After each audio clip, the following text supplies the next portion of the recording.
Alright, welcome back everyone, it's your Code King Zaf here. Let's jump in and cover this week's Battlefield time guide against IGRIS C-Red. We got 29.8 seconds, not too bad. We have two builds to cover, of course, a free-to-play build and a pay-to-win build. That way, everyone has a chance to get a good score, of course. The free play option is using Kane, so we're good to go. Everyone should have a team. Kane is one of the most summoned for hunters, so let me jump in, let me cover the build, the battle guide, and everything you have to know to get a good score as well. But very quick everyone, if you want free codes like 2,000 juicy essence zones, that you jump into link down below in the comment section. Any sports are free, there is no cost at all. You just jump in and press that juice red button. After you link your account, this page comes up, you press up, press yes, and you're done. Then you wait a few hours after you sport. The codes we send to the My page on the website to the top right, you press the My page button, and this is where the codes will go to receive benefits. Boom, one code for 2,000 essence zones, with a bunch more coming out. And as a reminder, if you watch this video on Monday, the extension button is coming back, so make sure you jump in and extend, otherwise your support is getting removed. It's coming back this Monday, so jump in and press that juicy button. That way you keep on getting brand new codes sent to you.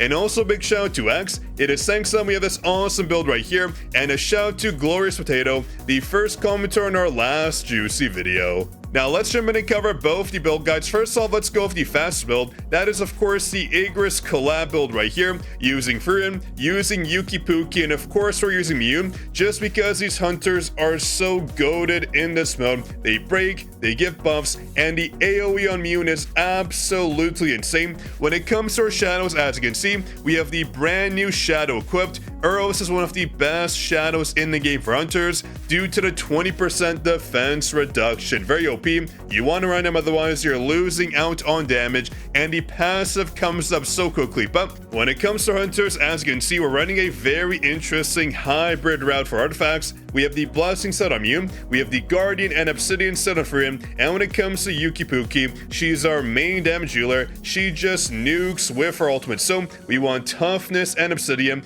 to boost our damage by a ton. And when it comes to our cores, honestly, very interesting. We have the brand new cores equipped because this is the brand new meta coming in. You want these cores to ensure you get shields coming in, and also bonus damage on our hunters. I tried the brand new core on Yuki Puki, and honestly, the 25% ultimate skill damage is so good on her to one-shot IGRIS on the boss battle. But let's jump in and cover the free-to-play build as well. This is a build you definitely want to run. This build is so darn good. So we have Kane, we have Essel, and we have of course Jin on the team. A very standard hunter loadout that everyone can use. And for shadows, you guessed it, we have Eros yet again. If you're missing Euros, do not worry. You can run Iron as usual to give you the 12% defense down, but Eros gives us 20%, so he's so much better. We have Bessie and of course Bureau 2 for the 5% attack and the 5% crit damage coming in. I do want to of course recommend two things when it comes to our hunter weapons. You want this weapon on Essel to make sure you get the bonus break damage coming in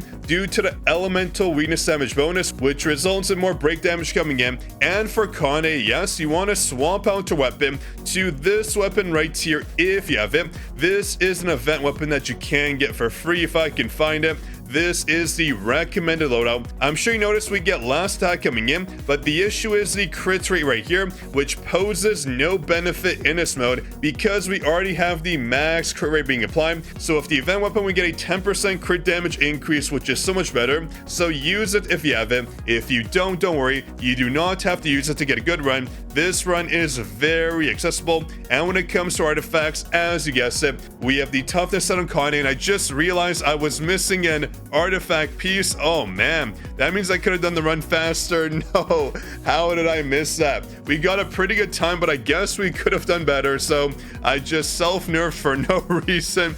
How did I miss that? What a useless piece there.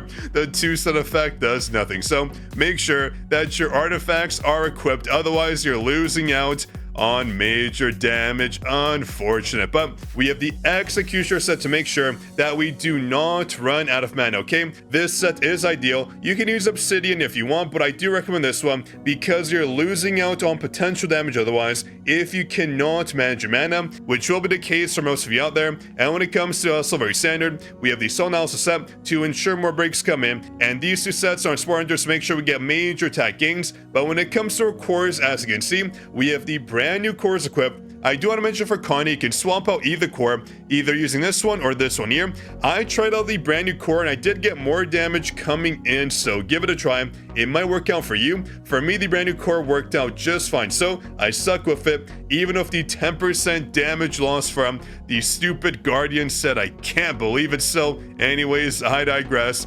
This is a core build, make sure you use it. This brand new core is a must because we get the instant shields coming in, which results in more damage, but also this core all the way down here. This one is so good on our breakers to result in more breaks coming in. The bonus 10% break effectiveness is huge, so make sure you run it that way. You get the bonus break damage, but let me jump in. Let me cover the battle guide that way. You know exactly what to do.